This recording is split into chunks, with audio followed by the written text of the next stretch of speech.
Hobeto jaten dugu, kirol gehiago egiten dugu, eta ikerketek diote batez beste gure aurrak gu baino 4 zentimetro luzeagoak izango direla, gizenagoak ere izango omen dira.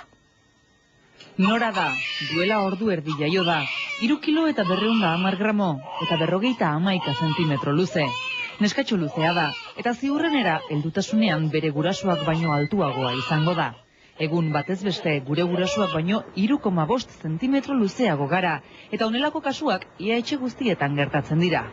4 seme-alaba ditut eta ni baino altuago dira. Ikerketen arabera, gure umeek guk baino 4 zentimetro gehiago izango dituzte.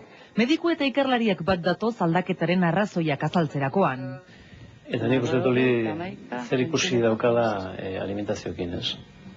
Nik uste dut hori izan dela azken mendeko aldaketan nabarmena, eta hori gehi ariketa fisikoak edo kirolak bai izango ditzake faktore importantenak, ez? Eta geneak ere ez ahaztu. 3 faktore hauek, geneak, kirolak eta janak egin gaituzte luzeago, baina gaizkit jateak zabalago ere egin gaitu. Elikagaien kalitatea eta proteinen kalitatea bermatu egin da. Orduan horrek egin duena da hazkuntzak nolabait bideratu. Eta proteina emateaz aparte geroztak gantz gehiago hartzen dugu eta posttransizioan ere zabalean hasten hasi gara. Gizonezkoek duela 20 urte baino 8 kilo gehiago pixatzen dute, euren aitak baino lodiagoak dira beraz.